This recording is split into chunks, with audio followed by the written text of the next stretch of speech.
São 16 leis. E aí, ele estudou pro vídeo? Gente, porque assim, tá bem mal escrito o projeto, a gente teve que dar uma estudada aqui pra apresentar pra vocês.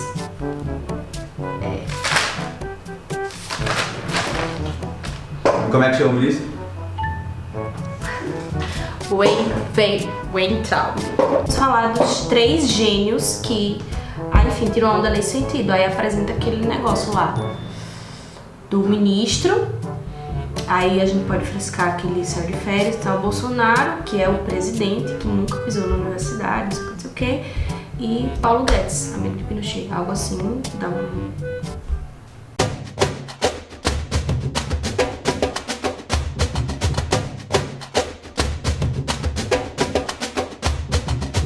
Oi povo, estamos voltando com o quadro 4 Verdades aqui no canal do Levante. Se você não conhece, clica aqui e assista.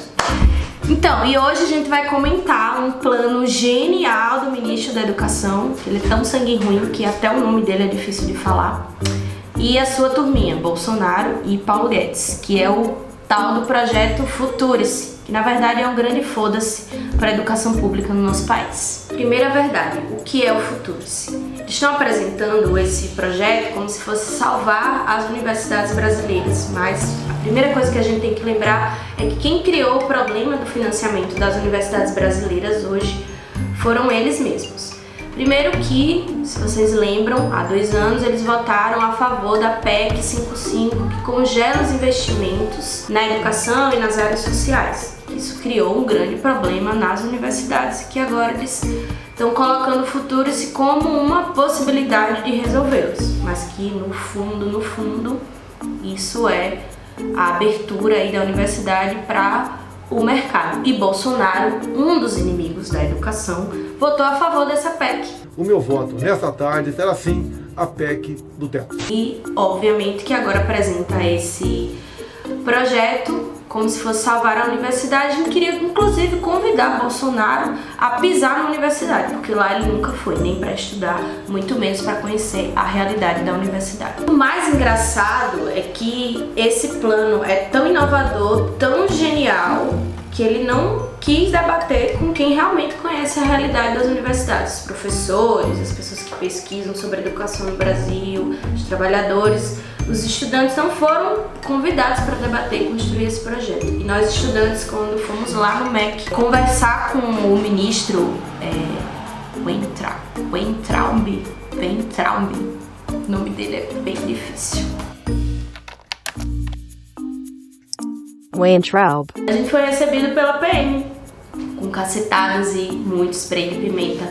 João, coloca aí na tela para as pessoas poderem ver. Você chegou a apanhar lá? Não. Que na hora que eu cheguei, na hora que a gente desceu do Uber, começou o spray de pimenta, todo mundo correndo lá. Verdade número 2. Primeiro eles cortaram as verbas e agora estão dizendo que não tem dinheiro para educação. Acho que todo mundo aqui lembra, acho que todo mundo que está assistindo também deve ter ido para os atos do 15 do 30 de maio, que a gente foi defender a educação, né? Porque esses cortes iam representar a possibilidade de fechar várias universidades, que recentemente, inclusive, a UFMT ficou sem luz porque está sem grana para pagar as contas básicas da universidade de um corte que foi gerado por esse ministro, pelo governo Bolsonaro. O que eles querem, na verdade, é primeiro criar um clima de sucateamento das universidades para dizer que elas precisam ser privatizadas, que é isso que no fundo o futuro se deseja. Eles que deixaram a universidade sem dinheiro agora querem apresentar uma alternativa de captação de recursos para as universidades no setor privado. Isso significa que a universidade pode entregar para o setor privado vários bens, como museus, laboratórios, sala de aula, as próprias pesquisas. E aí a dúvida é, sendo o setor privado que vai gerir os prédios e os bens da universidade, eles vão gerir para interesses do povo ou para interesses próprios? Paulo Guedes, outro inimigo da educação, amigo de Pinochet, sim, Pinochet, lá o ditador do Chile, privatizou todas as universidades lá no Chile. Também não sei se vocês sabem desse dado.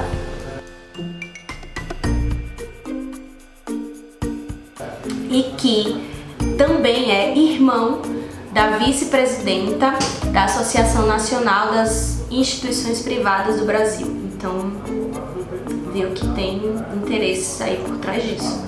Privatizar a nossa universidade. Bom, e se vocês ainda têm dúvidas de quem vai ser o maior beneficiado nisso tudo, passa lá no post Ipiranga. Verdade número 3. Além de tudo, esse projeto ele é antidemocrático. Primeiro que ele fere um artigo da Constituição Federal que fala sobre a autonomia universitária. Ou seja, a própria universidade tem que decidir sobre os rumos da universidade, e não governos, e não a iniciativa privada. A segunda coisa é que as universidades que aderirem ao projeto Futuris vão ter um comitê gestor, que dentre algumas coisas, uma delas é que eles podem também interferir sobre os critérios da construção das eleições para as reitorias. A outra coisa é que eles desconsideram a opinião da comunidade acadêmica. Nós não fomos convidados para debater esse projeto. Eles estão falando aí de uma consulta online, mas ministros e presidente. Os estudantes gostam de debater olho no olho. Então a gente quer chamar vocês para aparecer na universidade algum dia para a gente poder trocar uma ideia frente a frente. Verdade número 4. Eles querem acabar com a ciência. Um exemplo simples de como o que se produz, o que se pesquisa na universidade tem desdobramentos práticos na vida do povo são as vacinas. Parte das vacinas que a gente toma são produzidas nas universidades e as suas fundações. Inclusive, João, lembra de tomar a vacina de sarampo, que tá um surto aqui em São Paulo.